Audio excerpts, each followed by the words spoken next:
Assalamualaikum warahmatullahi wabarakatuh. Halo, perkenalkan nama saya Vika Anjani dari kelompok suku Batak Angkola, Prodi Teknologi Industri Pertanian, Fakultas Pertanian, Universitas Trunojoyo, Madura. Perkenalkan, nama saya Maulia Mei Ambarwati dari kelompok suku Batak Angkola, Prodi Teknologi Industri Pertanian, Fakultas Pertanian, Universitas Trunojoyo, Madura.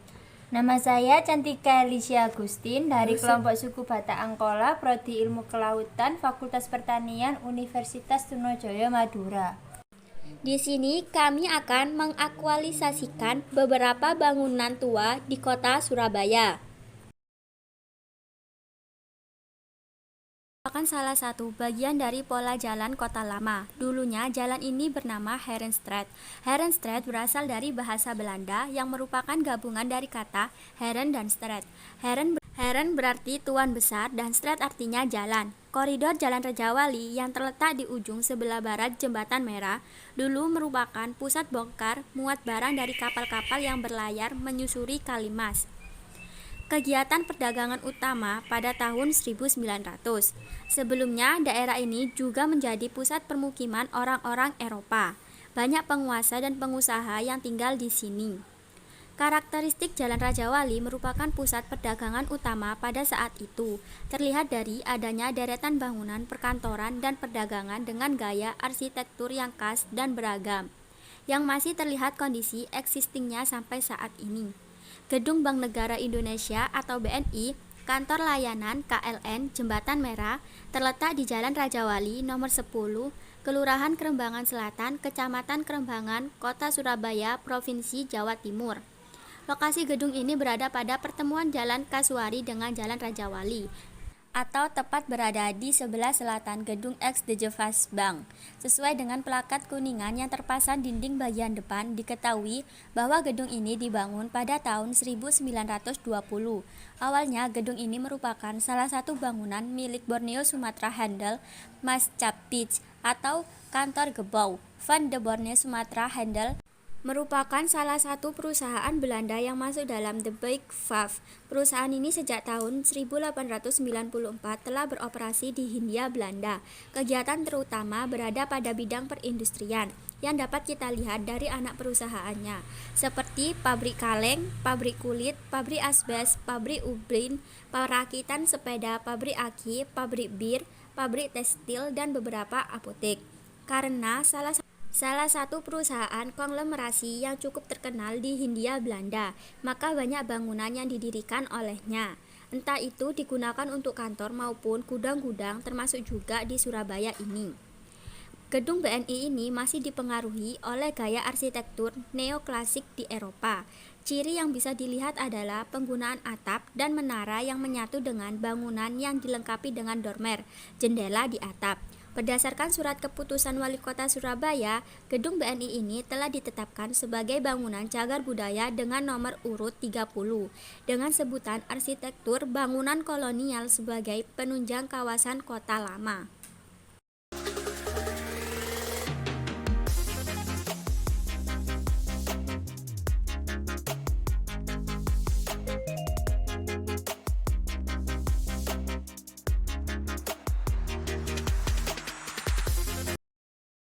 Sebagai kota pahlawan, tak heran bila Surabaya memiliki banyak tempat peninggalan sejarah. Setiap bangunan bersejarah memiliki ceritanya masing-masing, begitupun dengan penjara Kalisosok, penjara bawah tanah yang sudah dibangun sejak kurang lebih 200 tahun yang lalu. Banyak cerita yang terukir di balik dinding penjara bawah tanah ini. Banyak pejuang kemerdekaan Indonesia pernah merasakan kejamnya penjara Kalisosok di Surabaya, terutama di masa 1940 hingga 1943 saat masa pendudukan Jepang, mulai dari Soekarno, W.R. Supratman, Kiai Haji Mansur hingga Cak Dur Hasim sempat menempati penjara ini. Orang-orang yang masuk penjara ini kebanyakan mereka yang dianggap mengancam atau memprovokasi masyarakat agar semakin benci penjajah. Penjara Kalisosok dibangun oleh pemerintah Belanda pada 1 September 1808 dengan biaya sebesar 8.000 gulden. Penjara ini terletak di kawasan Surabaya Utara, tepatnya di Jalan Kasuari nomor 5 Kerembangan. Tempat ini diketahui dibangun saat kepemimpinan Herman Willem Daendels yang saat itu menjabat Gubernur Jenderal Hindia Belanda ke-36.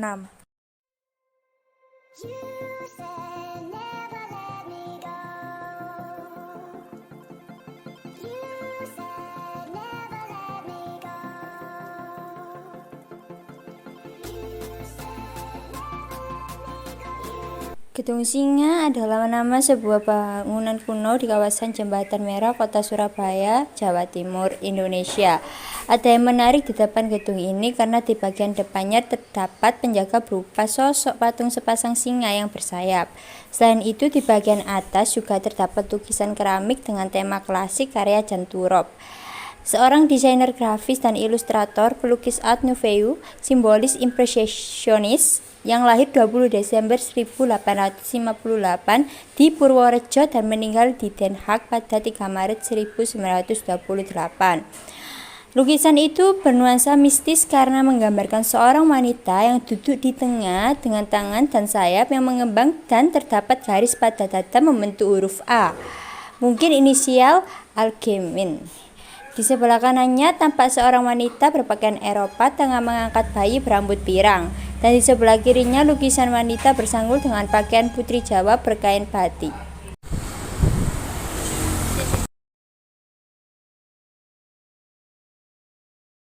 Gedung Singa yang juga dikenal dengan nama Gedung Aperdi ini dibangun pada tahun 1901 dan pada zaman kolonial dipakai sebagai kantor Algemeen Maatschappij van Levensverzekering en Lieverdienste, perusahaan umum pertanggungan jiwa dan anuitas jiwa, sebuah perusahaan asuransi jiwa terbesar di Belanda yang didirikan pada 1880 namun bangkrut pada 1921.